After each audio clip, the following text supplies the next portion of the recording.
gmail.com.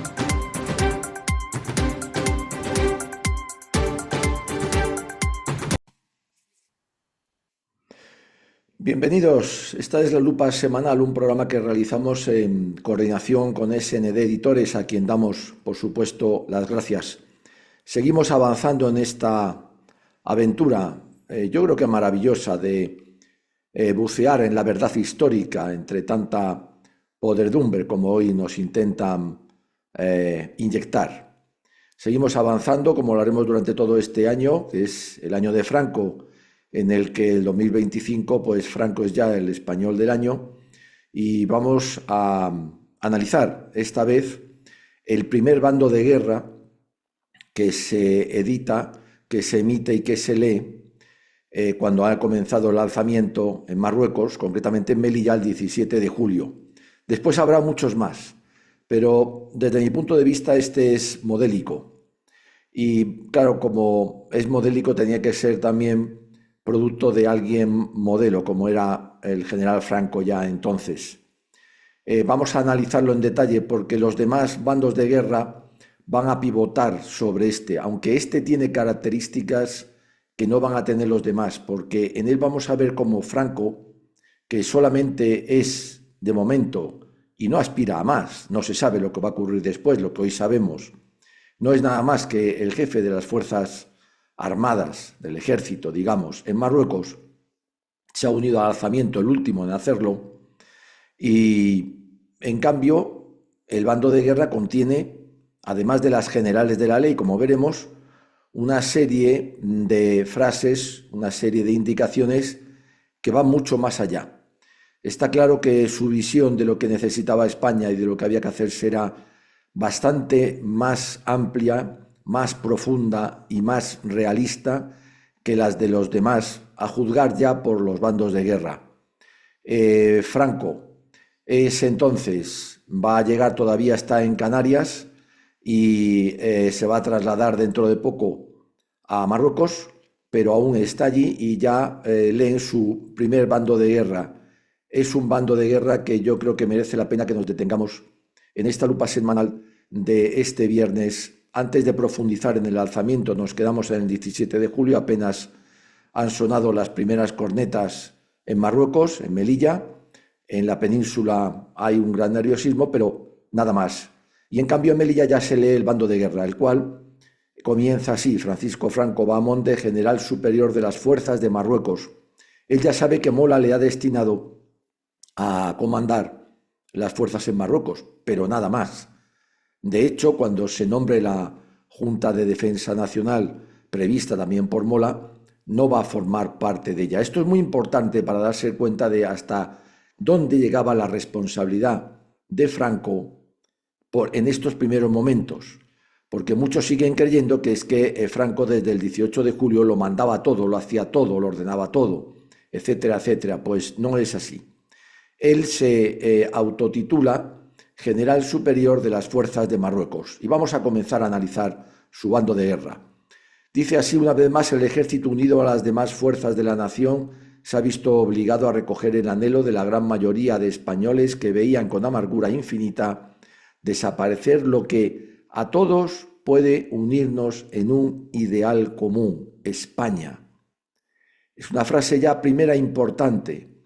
Dice que todos, que muchos españoles, la gran mayoría, ha visto con amargura infinita desaparecer lo que a todos nos puede unir en un ideal común, España. Han visto desaparecer a España. Era verdad. Ha definido en un pequeño párrafo y sobre todo en esta última línea lo que muchos veían. No quiero hacer paralelismo con la actualidad, pero a veces no va a quedar más remedio. Desaparecer España, eso es lo que él dice. En esa situación se encontraba España, si no desaparecida, en visos de desaparecer.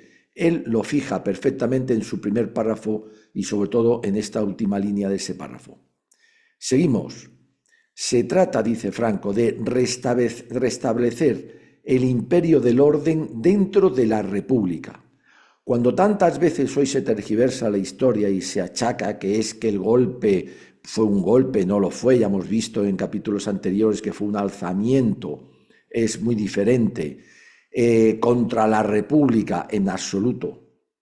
En otros bandos de guerra posteriores, de otros generales, se va a volver a remachar esto. No se va contra la República, ni siquiera Franco va contra la República.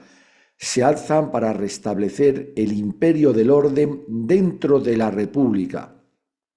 No es, por lo tanto, golpe de Estado porque no piensan en un cambio de régimen, no piensan en una monarquía. No, piensan en sostener la República, solo eso sí, que reconducirla para que recupere el orden necesario en cualquier régimen que había perdido. Sigue el bando de guerra.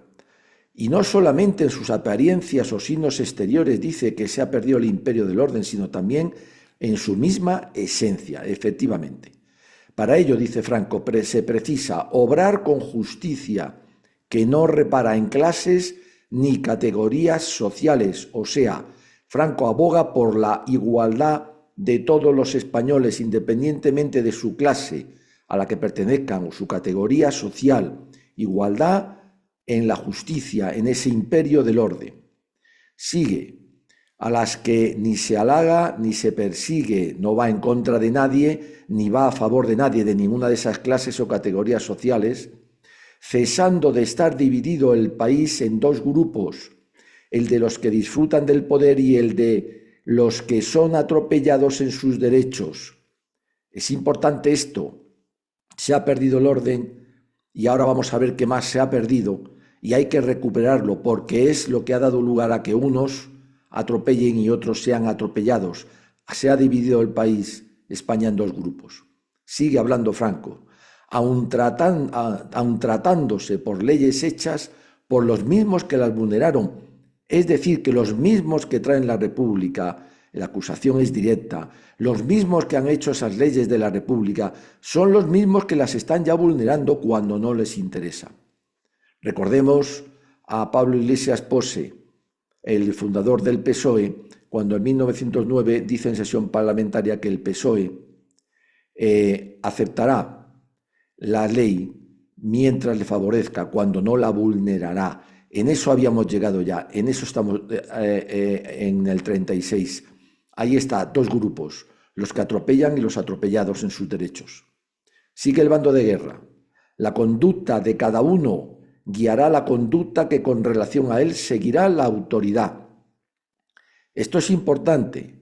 Entonces había veces, antes que se había declarado también el estado de guerra, en la Revolución de Octubre del 34, cuando Casas Viejas, etcétera, etcétera, cuando había una huelga importante en alguna provincia, en alguna región, se había hecho. Todos los españoles conocían entonces de que se trataba un estado de guerra. Nadie se engañaba, pero Franco sigue advirtiendo y lo dice con toda claridad para que nadie, ni el más tonto ni el más apartado se pueda engañar. La conducta de cada uno, a partir de este momento, del bando de guerra, guiará la conducta que con relación a él seguirá la autoridad. Y ahora añade algo también importantísimo. Antes ha dicho que se había perdido el orden, pues ahora dice que otro elemento se refiere a la autoridad, otro elemento desaparecido de nuestra nación y que es indispensable en toda colectividad humana. Y fíjense lo que añade, tanto si es régimen democrático como si es régimen soviético. En este dice, en donde llegará a su máximo rigor, la autoridad. Se ha perdido el orden, hay que recuperarlo dentro de la República, no se aboga por un cambio de régimen, que quede bien claro, es solo contra ese gobierno ilegal e ilegítimo del Frente Popular, y hay que recuperar la autoridad que dice que es inherente, que es necesaria en cualquier régimen. Él nombra dos, el democrático y el soviético. En cualquier régimen, monarquía, república, dictadura, democracia de cualquier tipo de los 1000 tipos que hay, si se pierde la autoridad, todo se viene abajo. En España se había perdido el orden porque se había perdido la autoridad. El análisis de Franco es profundísimo, acertadísimo y máximamente realista. Sigue el bando. El restablecimiento de este principio de autoridad, remacha, olvidado en los últimos años, exige inexcusablemente, fíjense que advierte, que los castigos sean ejemplares por la severidad con que se impondrán y la rapidez con que se llevarán a cabo sin titubeos ni vacilaciones.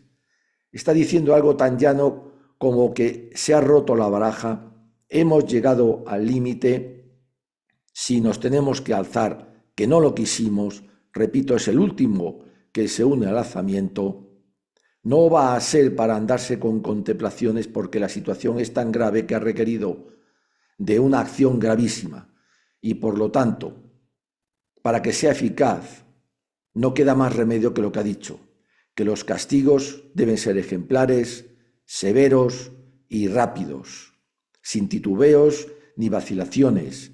Por eso luego todo lo que va a venir en adelante, de acuerdo con este bando de guerra y con lo que hemos dicho, con la legalidad republicana, en realidad lo único que está haciendo es atenerse a la legalidad republicana para tiempo de guerra.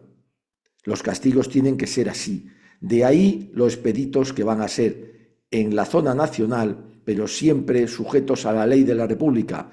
En la Frente Populista no serán castigos, serán crímenes horrorosos además. Sigue el bando de guerra. Por lo que afecta al elemento obrero, aquí surge el Franco social, que está siempre preocupado por lo social.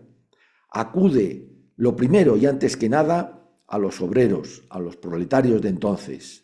El elemento obrero queda garantizada la libertad de trabajo, no admitiéndose coacciones ni de una parte ni de la otra. Se refiere ni a los obreros coacciones ni a los patronos. Las aspiraciones de los patronos y obreros serán estudiadas y resueltas con la mayor justicia posible. Este es el Franco netamente social, que luego cuando se vea jefe del Estado lo será aún más. En un plan de cooperación confiando en que la sensatez de los últimos, de los patronos, y la caridad de los primeros, de los obreros, hermanándose con la razón, la justicia y el patriotismo, sabrán conducir las luchas sociales a un terreno de comprensión con beneficio para todos y para el país. Es importante porque él sabe que la lucha de clases marxista, leninista que se había inyectado en el elemento obrero, proletario, era lo que había traído también tantos daños y tantos desastres a España en los últimos años. Se aceleraba con el Frente Popular. Él lo que hace es que aboga por el entendimiento, por la comprensión mutua entre unos y otros, para beneficio de todos y para el beneficio del país, dice, de España, porque Franco mira por España. Y ahora agrega, el que voluntariamente se niegue a cooperar o dificulte la consecución de estos fines será el que primero y principalmente sufrirá las consecuencias. En lo social, el que se niegue a ello, evidentemente tendrá que sufrir las consecuencias. Y a partir de este momento el bando de guerra era más preceptivo por la ley de la República. En estos casos, había hecho otras veces, como he dicho, pues desglosa una serie de artículos. En el primero, claro, se van, por supuesto, la autoridad militar es la única que va a quedar conforme a esa legislación, la única legal, va a asumir toda la autoridad, valga la redundancia, y por lo tanto se van a suspender una serie de garantías constitucionales. Vamos a ver cuáles son. En el artículo 1 se prohíbe la formación y circulación de grupos de 3 o más personas. Es lógico. Los que se constituyan serán disueltos inmediatamente por la fuerza si desobedecieran o resistieran la primera intimación. Es decir, se les advertirá, disuélvanse, y si no, pues será por la fuerza. En el artículo 2 dice que queda terminantemente prohibido aproximarse sin causa justificada a las líneas de energía eléctrica, conducciones de agua, dependencias militares, en fin, a todo aquello que es fundamental para la vida normal de la nación, que por lo tanto prevé que los revolucionarios van a intentar sabotear. Lógicamente, pues prohíbe ese acercamiento siquiera. Edificios públicos, asilos, hospitales, y vuelve a reiterar, los que lo hicieren lo verificarán individualmente, es decir, que se acerque a esos sitios tendrán que ir individualmente, y si no justifican la causa, pues serán detenidos en el acto, normal, en cualquier estado de guerra, en España como en cualquier otro país. Esto es copia de otros países del momento. En el artículo 3 prohíbe también, no podrán celebrarse reuniones, manifestaciones, conferencias, en fin, toda esa acumulación de personas que sea superior a 3. Antes ha prohibido ir en grupos de más de 3, pues ahora lo prohíbe otra vez.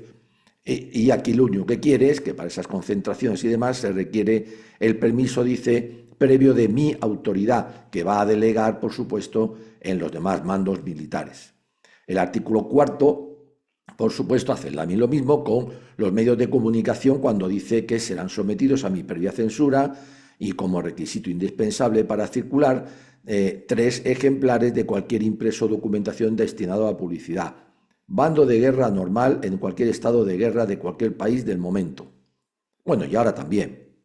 En el artículo 5 quedan destituidos los gobernadores civiles, delegados del gobierno, alcaldes, concejales, cabildos, mancomunidades, en fin. ¿Por qué? Porque toda la autoridad la absorbe y pasa a manos de la, valga la redundancia, si me permiten, de las autoridades militares de cada lugar, que, ojo, podía ser él para Marruecos, podían ser los capitanes generales, podían ser los jefes de regimiento, los gobernadores militares que siguen sus puestos, o podía ser el sargento de la Guardia Civil de una comarca o el cabo de la Guardia Civil de un puesto de un pueblo pequeño. Toda la autoridad civil quedaba sujeta a la autoridad militar y por su delegación a los diferentes escalones. Los destituidos, integrantes de ella, se abstendrán en el desempeño de su cometido a partir del instante de la publicación de este bando, y la contravención del mismo en este sentido se reputará como suficiente para considerarles incursos en el delito de rebelión. Esto quiero remarcarlo, lo dije en otra lupa semanal, pero volvemos a ello. Fíjense que los rebeldes, para Franco, para los militares que se alzan, no son ellos. Cuando se les tacha de sublevados y rebeldes, no es así. Ellos están actuando de acuerdo con la legislación republicana. Están declarando el estado de guerra. Lo está haciendo Franco el primero en Melilla cuando se lee este bando de guerra. Lo está haciendo de acuerdo a la legislación republicana. Por lo tanto, los rebeldes no son ellos. Es curioso, ¿verdad? Los rebeldes son los otros, son todos aquellos que con armas o sin armas se les van a oponer. Pero es que es verdad, y eso es así por la legislación republicana en vigor, porque asumida la autoridad por la autoridad militar y delegados, incluido Guardia Civil, legal y legítimamente, por el alzamiento necesario, además obligado, los rebeldes son todos aquellos que se opongan a ellos, a esa autoridad. Por eso cuando van a llegar después los consejos de guerra sumarísimos durante la guerra y posteriormente hasta el año 45, más o menos, que se cesa, se les va a acusar a los frente populistas, sean militares o civiles de cualquier rango, por delito de rebelión. Ya lo ha dicho Franco en su primer bando de guerra. Este concepto hay que tenerlo muy claro. Los rebeldes no eran los alzados, los sublevados no eran los alzados porque lo hacen conforme a la legislación republicana en vigor, legal y legítimamente. Los rebeldes, los sublevados son los que se les van a oponer. Y sigue este artículo 5. Con objeto de no dejar desatendidos los servicios y finalidades de aquellos organismos, o sea, ayuntamientos, cabildos, diputaciones, los secretarios de ellos, que era el funcionario de turno, porque los demás eran cargos políticos, el alcalde, el presidente de la Diputación, etcétera, en cargos políticos. Los secretarios, fíjense que bien conocía Franco la estructura administrativa de España, que eran los funcionarios de carrera, los que tenían titulación, los que tenían conocimientos, conservarán su documentación atendiendo las necesidades de carácter urgente hasta tanto se personen ante ellos, es decir, alcaldías, diputaciones, etcétera, los representantes de mi autoridad. Es decir, cubre la posibilidad de un vacío de poder en esos estamentos civiles porque sabe que es posible que hasta que se pueda nombrar una autoridad militar que se haga cargo pasen unos días o más, o a lo mejor, si no triunfa el alzamiento, pueden pasar, como pasó en muchos sitios, años. 3 años, los de la guerra. Quienes lo harán acompañado se refiere a la autoridad que él delegue de las correspondientes instrucciones a fin de normalizar con toda urgencia y personal civil la vida de dichas entidades. Esto, en buena medida, es copia de lo que ocurrió durante la dictadura del general Primo de Rivera, que él descansó, lógicamente, y delegó las autoridades militares, a veces en militares y a veces en civiles. Artículo 6. Queda prohibido terminantemente el cierre de establecimientos, fábricas, talleres, oficinas y cualquier otra manifestación de actividad. Esto era la manera en la que los patronos se vengaban de los obreros cuando estos le hacían una huelga, cuando había tensiones. Era lo que llamaban entonces, una palabra inglesa, lockout. Decían, bueno, os ponéis en huelga, cierro la fábrica y ahora no vais a cobrar. Y los dejaba a la indigencia. Bueno, pues lo primero que hace en este aspecto, después de lo que ya hemos dicho de ese artículo en el cual habla de lo social, dice que queda terminantemente prohibido ese cierre patronal de cualquier actividad, por supuesto porque va a perjudicar al buen desarrollo del alzamiento, por supuesto porque va a perjudicar a que la vida siga con normalidad, pero también para evitar, porque conoce a los patronos, conoce a los empresarios, a los capitalistas, para evitar esas venganzas que pudieran llevar a cabo, se pudieran tomar al amparo del alzamiento de los obreros. La cesación de ella, de esas actividades, la rebaja de salarios concedidos, los pactos que impliquen disminución de los otorgados, la alteración de las bases de trabajo, los despidos sin justificación y cualquiera otras contravenciones. Es decir, que si los patronos de pronto deciden bajar el sueldo, alterar la base de los contratos, etcétera, de todas las conquistas sociales que habían obtenido los obreros, las está consolidando y les está prohibiendo a los patronos rebajarlas. Y dice que si alguno lo hace, esto es muy importante, se estimará como acto sedicioso, lo sean aislado o conjuntamente, como actos sediciosos y sus autores sometidos a juicio sumarísimo. Fíjense lo que está hablando y lo que está diciendo a los capitalistas, a los patronos, a los empresarios. Franco está protegiendo al obrero, al proletario de entonces. Esto es increíble en un bando de guerra de un militar del momento al que luego se le ha acusado, ya sabemos por quién, de que, claro, se alzó para conservar sus prebendas, para favorecer a los ricos, etcétera, etcétera, etcétera. Bueno, pues hay que leer este bando de guerra. Primero, además, estamos el 17 de julio, cuidado. Y Franco solamente es el jefe de las fuerzas de Marruecos, como hemos dicho. Del mismo modo, claro, dice, se apreciarán las declaraciones de huelga, abandonos de trabajo, incitación a ellas, etcétera, etcétera, etcétera. Es decir, que a los obreros que se subleven, que se muestren rebeldes, que intenten hacer huelgas, etcétera, etcétera, se les va a considerar también como promotores de actos sediciosos y por lo tanto se les someterá también a esos juicios sumarísimos. Esto es muy importante. Pone a las dos fuerzas en igualdad. A los dos los va a juzgar por el mismo rasero. Y con ello lo que quiere es restablecer ese imperio del orden en todo, también en el tema laboral. Muy importante porque había sido uno de los grandes incentivos para llegar a esa situación terrible que ha obligado al alzamiento. En el artículo 7 dice Franco: en el plazo de 12 horas a partir de la publicación de este bando, los tenedores de armas cortas, de fuego, sustancias explosivas, armas blancas, etcétera, etcétera, dice que tendrán que ir a la Guardia Civil, que le refrendará los permisos o se los quitará. Claro, hay que desarmar a los que tengan armas. Los únicos que tienen que estar en posesión de armas son las fuerzas de orden público y las fuerzas militares. Él prevé también, porque él sabe que se enfrenta a una revolución que muy posiblemente en algunos puntos, después vamos a ver que se generalizará en toda la zona del Frente Populista, puede ser que se van a repartir armas. Pero él sabe también, porque tiene información como la tenía Mola, que se está preparando una revolución y que han entrado armas que ya están en poder del PSOE y del Partido Comunista como de los anarquistas. Y él sabe también, porque tuvo que acudir para imponer el orden cuando la revolución del 34, lo que fue aquello, que estaban armados. Por eso ya exige que se entreguen las armas el que las tenga, de momento. 12 horas, dice, pero pasado, y ya leo otra vez el bando, pasado este plazo, los tenedores de armas de fuego, dentro o fuera del domicilio, serán considerados como rebeldes. Vuelve a emplear la palabra legal, la que constaba en el Código de Justicia Militar y en el Reglamento de Servicio en Campaña.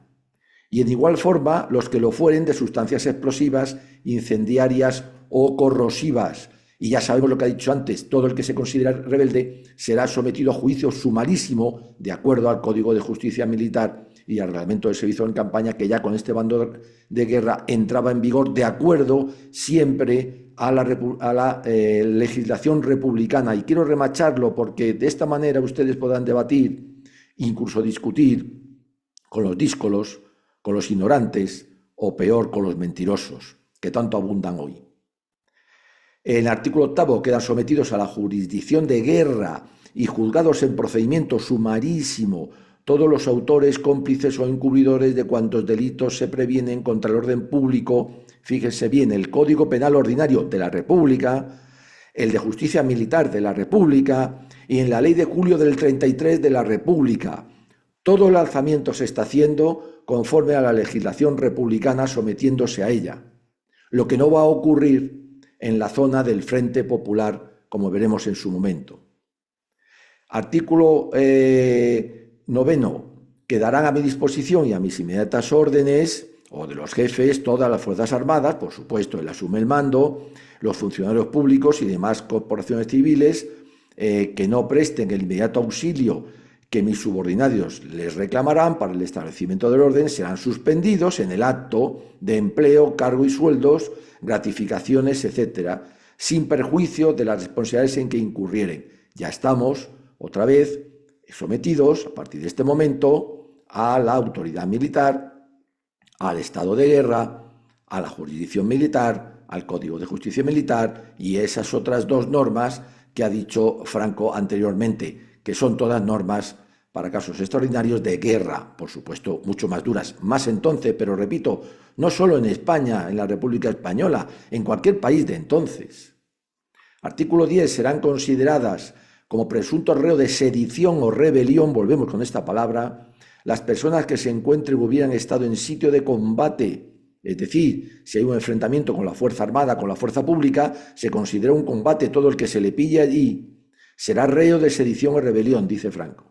Y asimismo, aquellos que fueren aprehendidos huyendo o escondidos después de haber estado con los estimados como rebeldes o sediciosos y cuantos propalen noticias o informaciones tendenciosas. Ya está advirtiendo que cualquiera que se rebele, cualquiera que le ayude, cualquiera que vaya en él, va a incurrir en sedición o rebelión de acuerdo al estado de guerra. El artículo 11 pues dice que hasta nueva orden queda prohibido el tráfico por carretera del interior de las poblaciones por medio de vehículos de tracción, etcétera, etcétera. Los automóviles, motocicletas, bicicletas, lo harán previa autorización. Lógicamente es un estado de guerra y lo que se trata es que cada uno esté en su casita, en España como en cualquier lugar del mundo. Y añade, después de estos artículos, son 11 artículos, va a terminar el bando de guerra Franco con un párrafo que yo creo que es magnífico. Es ejemplar. Vamos a leerlo y después lo comentamos. Por último, dice Franco, su bando de guerra, espero la colaboración activa de todas las personas patrióticas, amantes del orden y de la paz, que suspiraban por este movimiento, sin necesidad de que sean requeridas especialmente para ello, ya que siendo sin duda estas personas la mayoría, por comodidad, falta de valor cívico, o por carencia de un aglutinante que aunara los esfuerzos de todos, hemos sido dominados hasta ahora por unas minorías audaces, sujetas a órdenes internacionales de índole varia, pero todas igualmente antiespañolas. Por esto termino con un solo clamor que deseo sea sentido por todos los corazones y repetido por todas las voluntades. ¡Viva España! Es impresionante todo lo que contiene este último párrafo. Vamos a verlos un poco más en detalle. Por último dice, espero la colaboración activa de todas las personas patrióticas, amantes del orden y de la paz. No quiere que los patriotas, los amantes del orden y la paz se queden en sus casas. Quiere que colaboren, quieren que ayuden. Está llamando ¿a qué? A que esto es un alzamiento cívico-militar o militar y cívico. Él llama al pueblo español, claro, al pueblo de orden, al patriota de paz, a que colabore, que no se quede en su casa. No, que dé la cara, porque va a decir activamente además, va a decir después todos esos que se quejaban, los que, dice, suspiraban por este movimiento, porque había mucha gente, a ver cuándo los militares hacéis, a ver cuándo los militares hacéis, es que no hacéis, tenéis que hacer, parece mentira, sí, pues ahora demuestra tú también que si querías este movimiento, si querías este alzamiento, únete a él, da la cara, aunque te la puedan romper, claro, y pide que se unen a este movimiento. Es la primera vez que aparece esta palabra, sin necesidad de que sean requeridas especialmente para ello. No esperéis tanto que os quejabais, tanto que nos apoyabais, tanto que nos queríais que hiciéramos esto, ahora que nos tengamos que ir a buscar a casita.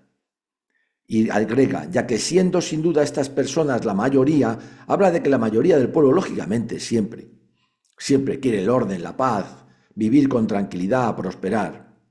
Pero les acusa, dice, sabiendo que erais la mayoría, por comodidad erais cómodos, por falta de valor cívico, cobardes, o por carencia, también lo reconoce, de un aglutinante que aunara los esfuerzos, es decir, él se queja también aquí, Franco sabe que no ha habido realmente líderes que de una forma u otra hayan aunado a toda esa mayoría del pueblo patriótica, amante de la paz y del orden, y está acusando a los partidos, en este caso vamos a decir más bien de derechas, de sus divisiones, de sus rencillas, de sus enfrentamientos, que lo que han hecho ha sido dispersar a esa mayoría de patriotas amantes de orden y de la paz.